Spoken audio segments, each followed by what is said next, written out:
Mag-aalas 3 na ng hapon. Kararating lang natin. Galing tayo ng SM. Ayan. SM Supermarket. Kasi bumili po tayo ng baka. Ayan po yung baka. Ito po, huhugasan natin. At syempre, iluluto natin. Ano? Pinaluto ni Pure Health. Ayan. Hulaan nyo na lang po kung kanino natin ibibigay itong baka na to. Ako lang po ang magluluto. Ano? Hugasan ko po muna. So, dahil ang pinapaluto nila ay may sabaw, ayan, tinanong natin dun sa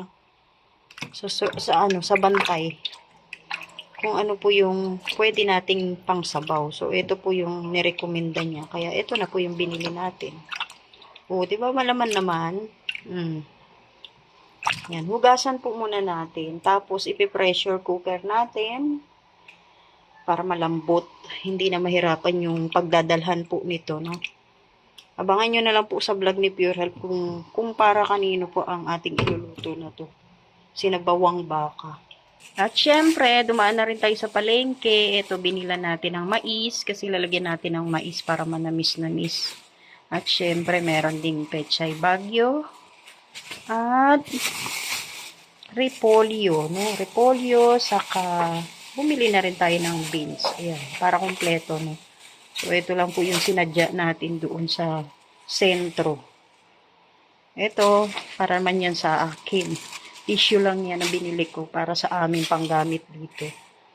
So, dito na muna tayo. Hugasan na muna natin. At syempre, paghihiwa-hiwalayan natin. Pinahiwa ko yan, pero ganito ang hiwang ginawa nila. Oh, ang lalaki. Pero hindi ko na yata hihiwain. Tama na po siguro yan. Ngayon, hugasan ko po muna. Pinaghiwa-hiwalay ko yung mga magkakadikit. Pinahiwa ko po to doon. Siguro iniwasan nila tong butuan. Oh. Hindi ko na po yan hihiwain at mahirap pong maghiwa niyan. May mga buto. Pero itong kalahati, puro laman. Ayan, oh, puro laman siya. Di ba? At ito pala, bumili rin tayo ng beef cubes para ito na po yung magiging pampalasa natin para po sa baka, no?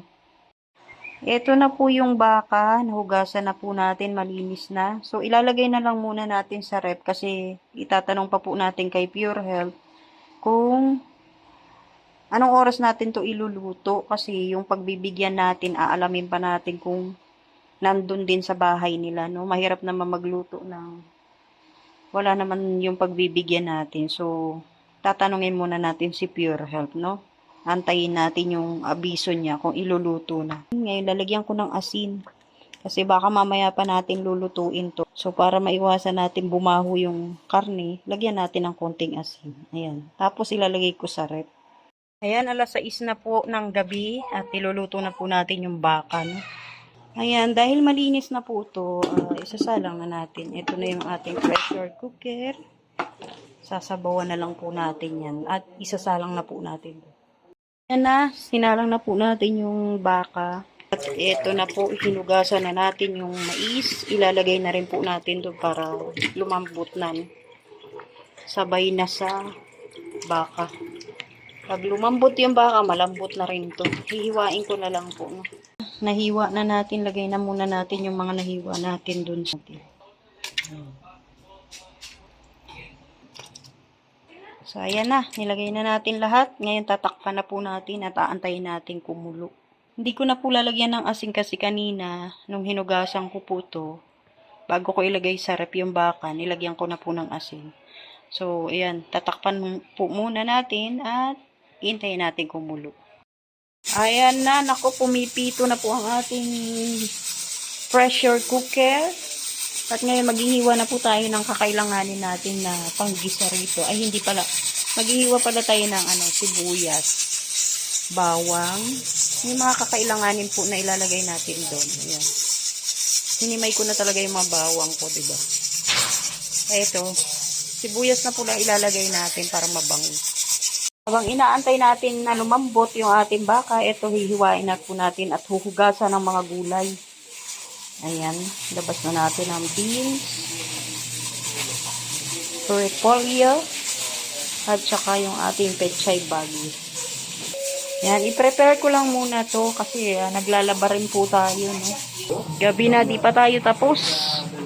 Habang nakasalang yung ano natin, baka, nakasalang din yung labahin natin. Pero konti na lang, oh.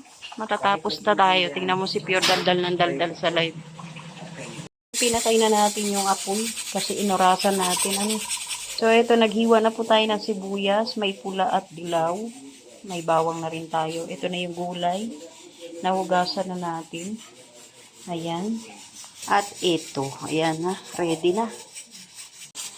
Kasi singawin na lang po natin itong pressure cooker at para mabuksan natin. Ayan na. Sinisingaw na. Mamaya-maya lang mabubuksan na natin yan. O, diba? Pressure cooker talaga. O. Sumisingaw yung ating pressure cooker, dito muna tayo sa ating labahin. Titingnan natin. Tingnan na natin yung ating baka. Oops. Uy. Kulang ng sabaw. Ang daming mais eh. Oh. Dadagdagan po natin siya ng tubig. Kasi marami pa tayong ilalagay. Tapos dadagdagan din natin yung asin kasi tinikman ko no matabang. Yan, lalagyan ko ng asin. Konti lang. Tapos ilalagay na natin yung beef cube. Ayan. Malambot na yung baka natin. Oh, may walay na sa buto. Grabe ang bango. Titikman natin kung tama na yung asin na nilagay natin.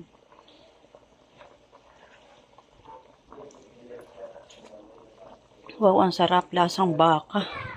Bakang baka po talaga yung lasa niya. Lagyan natin ng paminta. Tapos lagyan natin ng dahon ng laurel. Tapos lagyan natin ng chili garlic. Yan. Kay Papa Joms yan. Huwag masyadong marami para hindi masyadong maanghang. Tapos lagay na natin yung beans. Sarap. Ay, grabe ka. Sarap po. Ayan, nilagay na rin natin yung pechay bagyo. Ilalagay na rin natin yung repolyo. Ilagay na natin yung gulay na repolyo.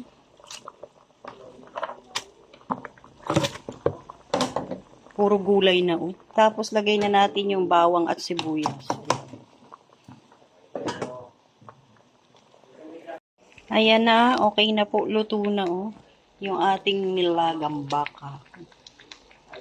Luto na po yung baka na niluluto natin. Ayan na po. Naku, sarap ang bango ng amoy.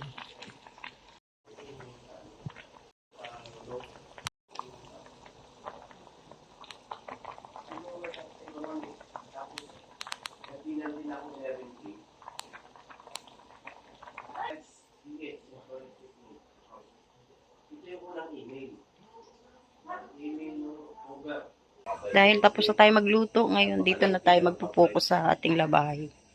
Para matapos na tayo. Saan ko ilalagay? Dadalhin mo lahat? Hindi naman yung baka masira lang din. Doon na lang sa maliit na kaserola. So dito na lang daw natin ilalagay. Baka di daw maubos. So dito natin ilalagay. Tapos lagyan na rin daw natin ng kanin. Pero dito, yung baka lang ilalagay natin. No? Hiwalay natin yung kanin. Tama-tama, luto na rin yung kanin. Ayan. Kakain na lang po yung pagbibigyan. Ito na po yung dadalhin ni Pure Health. Wala nang boses. Ayan no. Yung gulay po nasa ilalim. Tapos maglalagay na lang po tayo ng kanin. Para kakain na lang po si Papa Jomar. Ayan. Ito po pinaluto ni Ate Banggit Abra kay Ate Josie, no? Para kay Papa Joms. Punta na ako. Ayan, naalis na si Pure at aalis din daw si Papa Jomar. Nagmamadali siya. Ano ko yung grab food? Sige na, sige na. Di na ako nakasama kasi di pa po tayo tapos maglaba. Ayan o. Ang dami ko pa pong lalabahan. So, ayan, maraming salamat kay Ate Josie. Ayan, pinaluto niya po yan para kay Papa Jomar yung baka. Ayan. Salamat po sa lahat ng manonood at shoutout po sa inyong lahat. God bless po, mabuhay. Magandang gabi.